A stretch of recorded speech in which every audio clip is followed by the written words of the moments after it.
fans. So here's some crazy breaking news. Not necessarily breaking news. It happened a couple of days ago, but it looks like Tom Aspinall is signing with Eddie Hearn. You know, like he is now going with Matchroom Boxing, and Eddie Hearn being a big boxing promoter.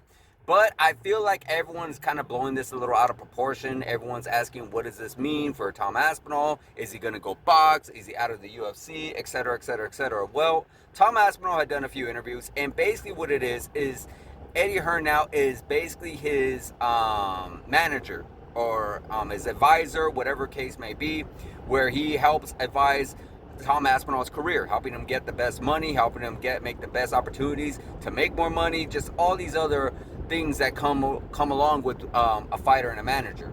So now, is that where he's now going to be dealing with Dana White? No, not necessarily. You know, Dana White deals with a lot of other people. Dana White, basically, in a sense, Dana White doesn't really deal with managers all that much anymore. This is not like old school Dana White where Dana White has to deal with everybody.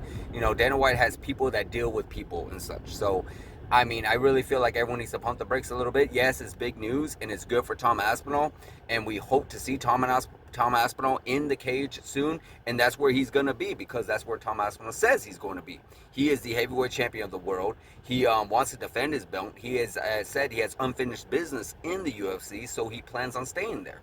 Now, people have asked, does he plan on boxing?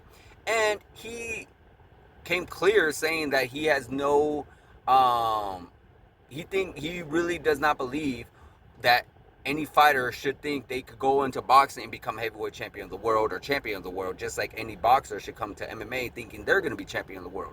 So he has no illusions whatsoever of that ever happening, but he definitely has said he might have some interest in doing it, you know. So I mean, there's always a chance for heavyweights, especially heavyweights. Lighter guys, I'm not too sure. But heavyweights, like we saw with Francis Ngannou, yes, he did get knocked out, but he was able to put down Tyson Fury. Now, be that as it may, you can say Tyson Fury didn't take it serious, whatever the case may be, he still got dropped, nonetheless.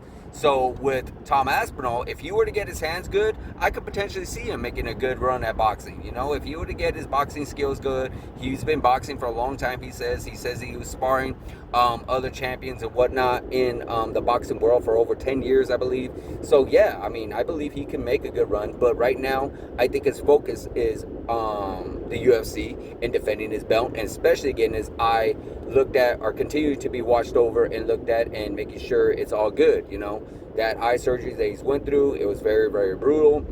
He does look good though. As far as we can see, the eyes look fine, but I'm sure we don't see what he sees. I'm sure he still deals with little issues here and there, and he does not want to come back, all half-assed. He wants to come back 100% himself, and I'm sure part of himself is going to be a little bit not really himself, if you could say that, because of the simple fact that, after taking that kind of injury that you have, you are going to be a little trigger shy. You are going to be a little nervous going into the cage for the first time, or the ring, and you're not wanting it to happen again. Just like getting knocked out. Once you get knocked out and you've never been knocked out before, you are going to be a little gun shy. You are going to be a little hesitant here and there. So that's something that I feel like he's going to work through, and it will bounce back from. We've seen a lot of great legends deal with that. We saw, obviously, George St. Pierre got knocked out, got stopped by Matt Serra, and later on became the greatest fighter to ever live. So yeah, it's possible for him to bounce back. He will do it. But we're just, good for Tom Aspinall. I'm sure this is going to create a lot of opportunities for him, and I'm sure if he does decide to go to boxing, Eddie Hearn's probably one of the best promoters in the game to actually help him get into the game.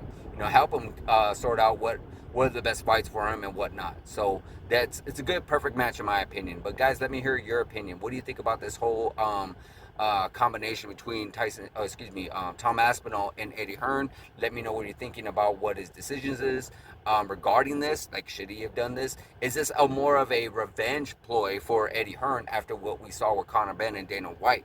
You never know. But Eddie Hearn is now in the business. So let me know what you guys think. Like, subscribe, hit that notification button, and I'll see you guys in the next video.